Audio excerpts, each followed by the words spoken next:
amigos, welcome to the area of El Encanto, or the town of El Encanto, that surrounds Laguna de Cocha, or Cocha Lake for us gringos, here in beautiful southern Colombia.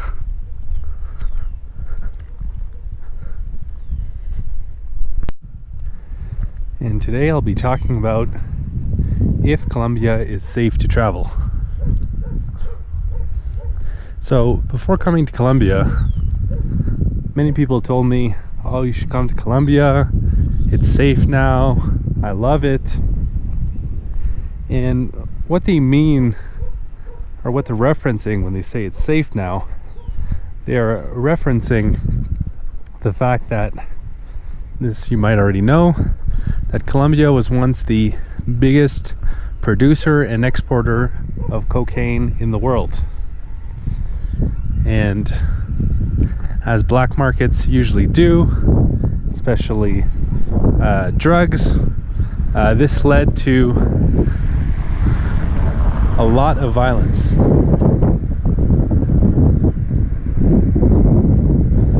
In fact, Medellin in the early 90s was considered by many to be the most dangerous city in the world.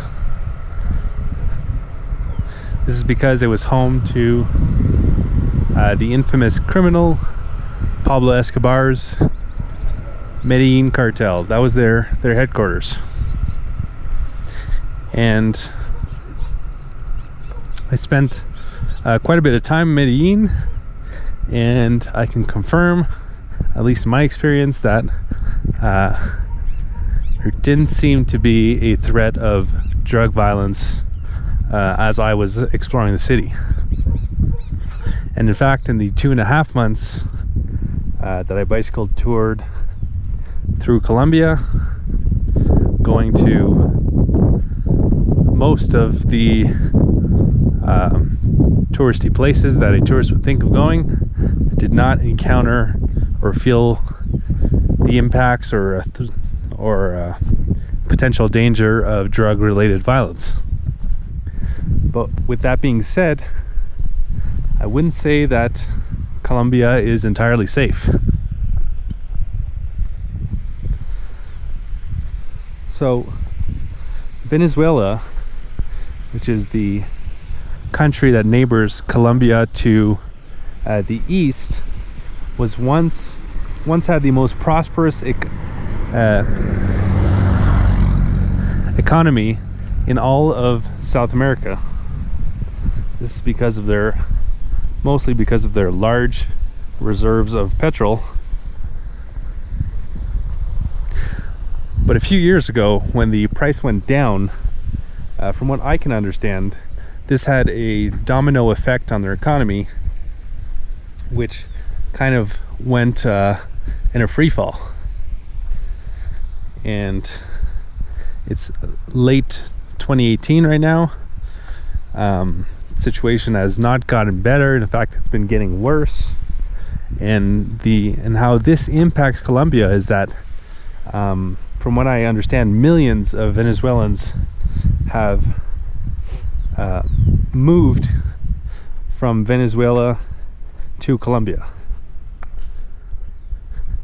So Colombia, and so they've moved here looking for work or potential opportunities to prosper in one way or another.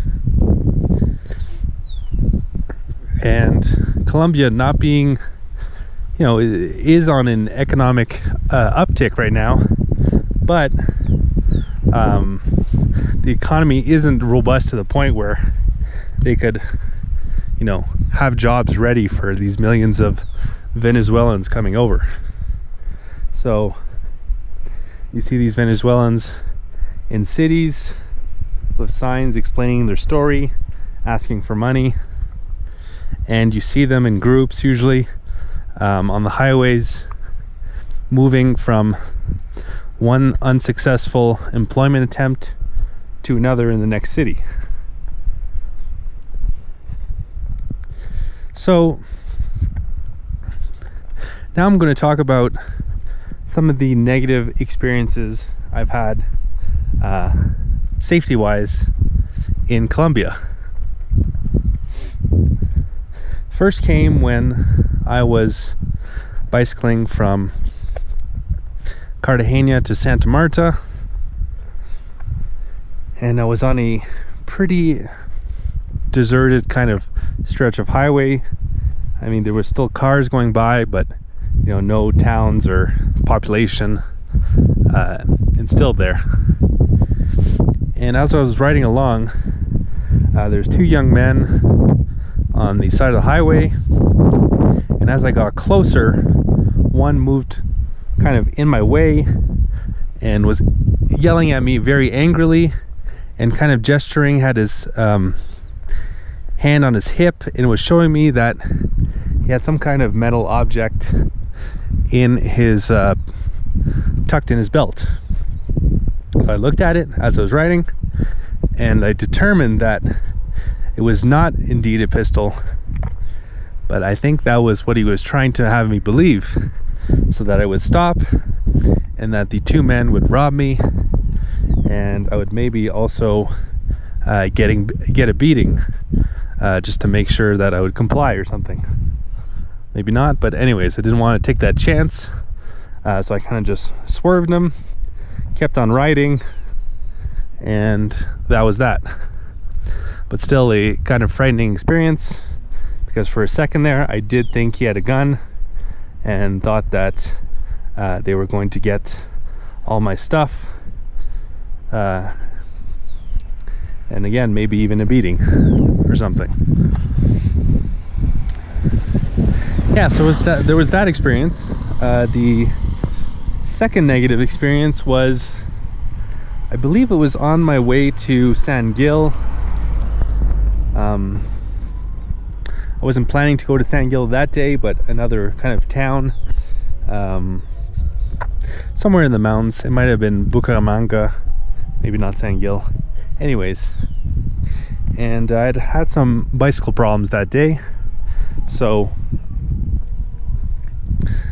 I was riding in the dark, which is never something I recommend, but I was almost at my destination. I was like maybe a kilometer away from the town that I was planning to stay at, and again, two young men on the side of the highway kind of walking my way, and one asked me, what time is it? And I had already heard that this was a common tactic for robberies. The idea is that they ask you what time it is. Hopefully you pull out an expensive smartphone. So either when you pull it out and you're looking down, maybe they hit you in the face, take your smartphone and run, or maybe even worse. So just in general, in that kind of situation, I would never stop. If it's dark and you're not in a populated area, you always want to keep your stride. If you're walking or if you're bicycling, just speed up if you can. So I did not stop. I kept bicycling as fast as I could. They started to chase me, and yeah, I managed to get away.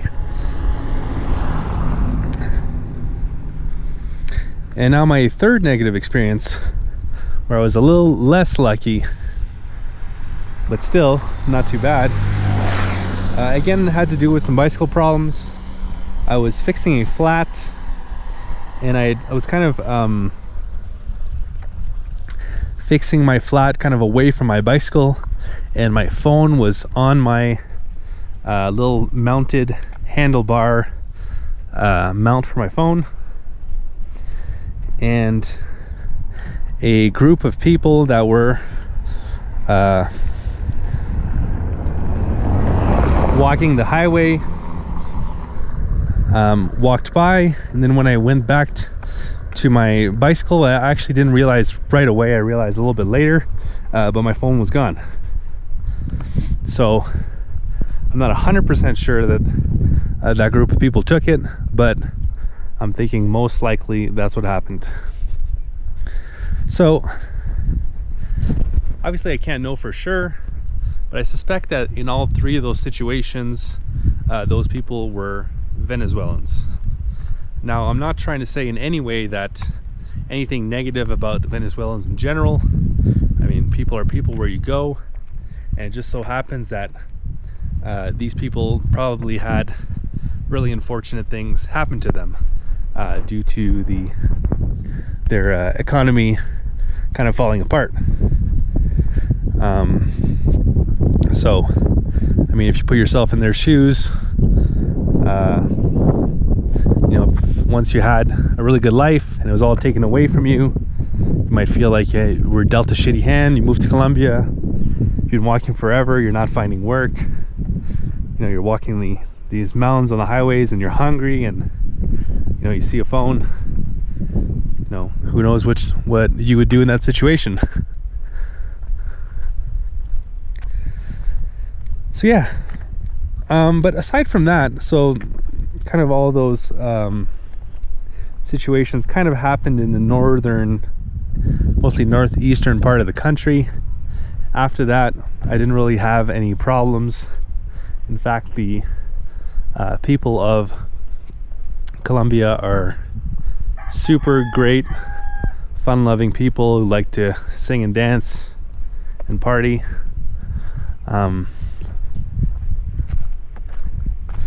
So, and maybe this situation is a little particular to mine because I am spending so much time alone on the highways as a bicycle tourist. But like I said, you know, they're not only on the highways, Venezuelans, and you know, also Colombia is, you know, a country that's developing. So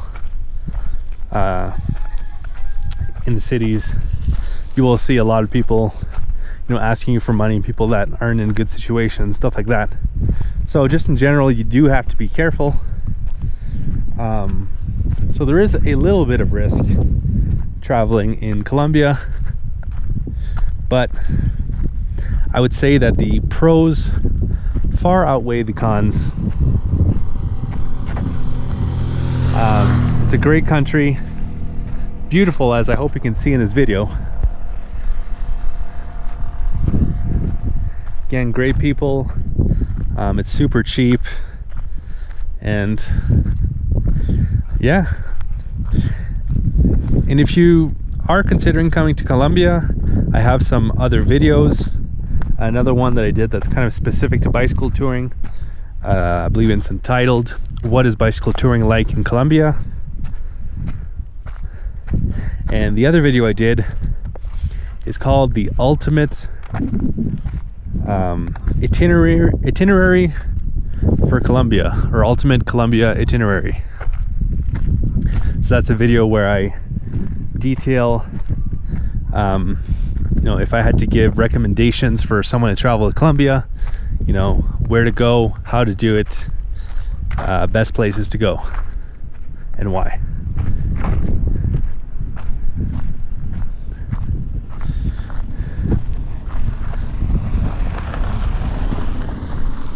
So I was in Colombia as part of my first ever bicycle tour, going from Canada to Argentina. If you'd like to see everywhere that I've been and everything that I've done on this trip, you can head over to my website, followthehumoftheearth.com, where you'll find an interactive map where you can click on the different locations I went and see my blog posts and videos I've made of those places.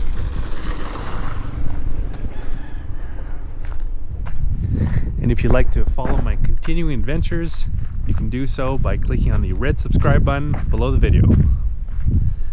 Anyways, hope you enjoyed the video. Hope I could be useful. Have a great one.